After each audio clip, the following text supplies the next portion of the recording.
Hello and welcome दोस्तों। इस video में हम बात करने वाले आपकी जैन रानी वैष्णो यूनिवर्सिटी जोधपुर के बीएससी सेकेंड सेमेस्टर के लिए इंपॉर्टेंट क्वेश्चन। यहाँ पर हम बात करेंगे आपकी यूनिट फर्स्ट, सेकंड और थर्ड के इंपॉर्टेंट क्वेश्चन विद नोट्स की। यहाँ पर अगर हम बात करें, सबसे पहले अगर हम बात करें आपके यूनिट फर्स्ट के इंपॉर्टेंट क्वेश्चन की, तो स्क्रीन पर आप देख सकते हैं। अगर आपको ये पीडीएफ चाहिए तो आपको टेलीग्राम चैनल को ज्वाइन कर लेना है, वहाँ पर आपको ये पीडीएफ देखने को मिल जाएगा। पूरा कंप्लीट आपको यहाँ पर देखने को मिलेगा यूनिट फर्स्ट, सेकेंड और थर्ड का। और फिफ्थ यूनिट और फोर्थ यूनिट के लिए मैं अलग से वीडियो बना दूंगा। यहाँ पर अगर हम बात करें यूनिट फर्स्ट के कौन कौन से इंपॉर्टेंट क्वेश्चन हो जाएंगे, तो स्क्रीन पर आप देख सकते हैं यूनिट फर्स्ट के इंपॉर्टेंट क्वेश्चन जेएनयू यूनिवर्सिटी के लिए, जोधपुर के लिए। यहाँ पर स्क्रीन पर आप देख सकते हैं सेकेंड सेमेस्टर के लिए। स्क्रीन पर आप देख सकते हैं यहाँ पर आपके क्षारीय धातु की आयनन ऊर्जा समूह में नीचे जाने पर क्यों घटती है। तो पहले यूनिट का पहला क्वेश्चन हो जाता है कि क्षारीय धातु में आप आयन की जो ऊर्जा है वो समूह में नीचे जाने पर क्यों घटती है, इसके बारे में आपको बताना है। इसके अलावा अगर हम बात करें आपके लिथियम प्लस की जल योजन एंथैल्पी सीजियम से अधिक क्यों होती है, इसके बारे में आपको बताना है। नेक्स्ट अगर हम बात करें, आपके तीसरा प्रश्न हो जाएगा आपका एस ब्लॉक के तत्वों के संकुलन यौगिक क्यों नहीं बनते हैं। दो अपवाद जो है आपको उदाहरण सहित आपको समझाना है। तो आपको ये बताना है कि एस ब्लॉक के तत्वों का संकुलन यौगिक क्यों नहीं बनता है। इसके अलावा अगर हम बात करें आपके लिथियम एल्यूमिनियम हाइड्राइड के दो उपयोग आपको लिखने हैं, तो ये इंपॉर्टेंट हो जाता है। यहाँ पर अगर हम बात करें, आपको कुछ इस प्रकार से आपको देखने को मिल जाएगा आपका लिथियम हाइड्राइड, तो यहाँ पर आपको थोड़ा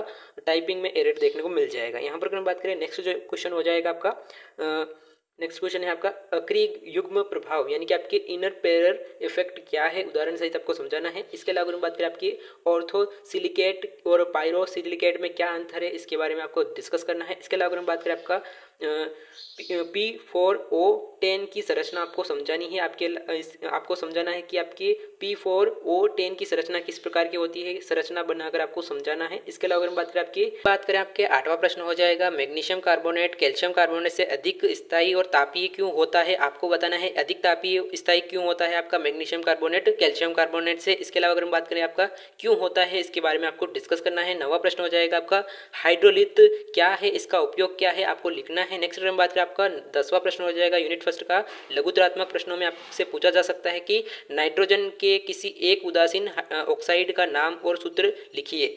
नेक्स्ट हम बात करें, आपके बड़े प्रश्न पूछे जा सकते हैं यूनिट फर्स्ट से। तो यूनिट फर्स्ट के बड़े प्रश्नों की अगर हम बात करें, तो स्क्रीन पर आप देख सकते हैं यहाँ पर आपको यह पूछा जा सकता है कि एस ब्लॉक के तत्वों में जो है आपके गुणों की आवृत्ति की व्याख्या करनी है। आपकी त्रिज्या की क्या होती है, आपकी आयनन एंथैल्पी जल योजक ऊर्जा, इसके बारे में आपको गुणों की आवर्तता को व्याख्या करनी है। इसके अलावा अगर हम बात करें आपके मैग्नीशियम और कैल्शियम कार्बोनेट सल्फेट की विलेयता और तापीय स्थायित्व की तुलनात्मक विवेचना करनी है। इसके अलावा अगर हम बात करें निम्नलिखित हाइड्राइड के संश्लेषण की विधि और मुख्य उपयोगों का वर्णन करना है, तो आपको यह बताना है। इसके अलावा अगर हम बात करें आपके सिलिकेट क्या होते हैं, इनकी मूल संरचना क्या है, तो ये सबसे आसान है, इस यूनिट का इंपॉर्टेंट क्वेश्चन हो जाता है, तो इसको जरूर प्रिपेयर कर लीजिएगा। इसके अलावा अगर बात करें, आपका 5वां प्रश्न हो जाएगा नाइट्रोजन के निम्नलिखित ऑक्साइड की बनाने की विधि और संरचना का वर्णन कीजिए। तो आपको बताना है कि ये नाइट्रोजन के ऑक्साइड कैसे बना सकते हैं, विधि और संरचना आपको डिस्कस करनी है। तो ये जो है आपके यूनिट फर्स्ट के इंपॉर्टेंट क्वेश्चन हो जाएंगे। 15 इंपॉर्टेंट क्वेश्चन है, इनको पढ़ लीजिएगा। इनमें से जो कुछ आसान क्वेश्चन है उनको तो रट लीजिएगा, क्योंकि ये आ सकते हैं। इसके अलावा अगर हम बात करें आपके यूनिट सेकंड के जो है इंपॉर्टेंट क्वेश्चन की, तो यहाँ पर अगर हम बात करें यूनिट सेकंड के इंपॉर्टेंट क्वेश्चन की, तो स्क्रीन पर आप देख सकते हैं लघुतरात्मक प्रश्नों में, स्क्रीन पर आप देख सकते हैं पहला इंपॉर्टेंट क्वेश्चन हो जाता है सेकंड यूनिट का लघुतरात्मक प्रश्नों में, तो संयुग्मित विलगित और संचयित डाई आयनों के उदाहरण सहित आपको अंतर स्पष्ट करना है। आपको इनके आंसर इस पीडीएफ में देखने को मिल जाएगा। अगर आपके इसमें नहीं मिलते हैं तो आपको 1 वीक सीरीज या किसी बुक से आप पढ़ रहे हो तो वहां पर इंपॉर्टेंट लगा सकते हो। इसके अलावा हम बात करें आपकी डिल्सर एल्डर अभिक्रिया क्या है, तो ये जरूर प्रिपेयर कर लीजिएगा, ये एक इंपॉर्टेंट क्वेश्चन हो जाता है डिल्सर एल्डर अभिक्रिया क्या है। इसके अलावा बात करें आपके 1-2 योग और आपके 1-4 योग से आप क्या समझते हैं, इसके बारे में आपको बताना है। इसके अलावा बात करें आपका चौथा प्रश्न हो जाएगा यूनिट सेकंड का लिंडलार उत्प्रेरक एल्काइन की हाइड्रोजनीकरण की उपयोग क्या है, इसके बारे में आपको बताना है। नेक्स्ट हम बात करें, आपका 5वां प्रश्न हो जाएगा कारण बताइए कि 1 एल्काइन अम्लीय प्रकृति के होते हैं, इसके बारे में आपको बताना है। नेक्स्ट हम बात करें, आपका छठा प्रश्न हो जाएगा एलिन की संरचना जो है असमतलीय क्यों होती है, इसके बारे में आपको बताना है। 7वां प्रश्न आपका हो जाएगा एसिटिलीन के बेंजीन कैसे प्राप्त किया जाता है, आपको बताना है कि एसिटिलीन से आप बेंजीन कैसे प्राप्त कर सकते हैं, तो इसकी समीकरण आपको दीजिए, ये आपको बताना है। इसके अलावा अगर हम बात करें आपके बड़ों प्रश्नों में क्या क्या पूछा जा सकता है यूनिट सेकंड के, तो स्क्रीन पर आप देख सकते हैं। यहाँ पर अगर हम बात करें दीर्घ लघुतरात्मक प्रश्नों में यूनिट सेकंड के लिए, तो स्क्रीन पर आप देख सकते हैं पहला प्रश्न आपका हो जाएगा संयुग्मित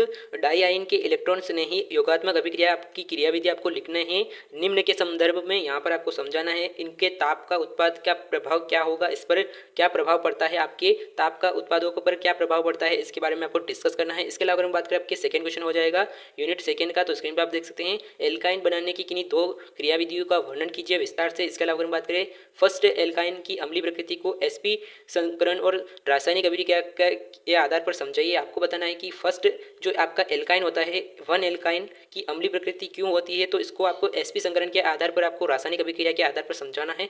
इसके अलावा अगर हम बात करें आपके जो है चौथा प्रश्न हो जाएगा निम्नलिखित अभिक्रिया पर संक्षिप्त टिप्पणी लिखिए। तो डेल से एल्डर की अभिक्रिया जरूर पढ़ लीजिएगा, ये एक इंपॉर्टेंट क्वेश्चन हो जाता है। इसके अलावा अगर हम बात करें आपके जो आपके एल्काइन का ऑक्सीजनीकरण किस प्रकार किया जाता है, इस पर भी प्रश्न पूछा जा सकता है। तो यहाँ पर आपको प्रश्न देखने को मिल जाएगा यूनिट सेकंड के वेरी वेरी इंपॉर्टेंट क्वेश्चन है ये। इसके अलावा अगर हम बात करें और थर्ड के इंपॉर्टेंट क्वेश्चन, इसके अलावा अगर हम बात करें आने वाले समय में जनरल यूनिवर्सिटी से जुड़ी जानकारी पाने के लिए चैनल को सब्सक्राइब करें, टेलीग्राम चैनल को ज्वाइन करें। अगर आपको ये पीडीएफ चाहिए तो वहाँ पर देखने को मिल जाएगा। अगर हम बात करें आने वाले समय में वीडियो की नोटिफिकेशन पानी है तो व्हाट्सएप चैनल को ज्वाइन कर सकते हैं, टेलीग्राम चैनल को ज्वाइन कर सकते हैं। इसी के साथ यह वीडियो का थैंक यू फॉर लिसनिंग। जय हिंद।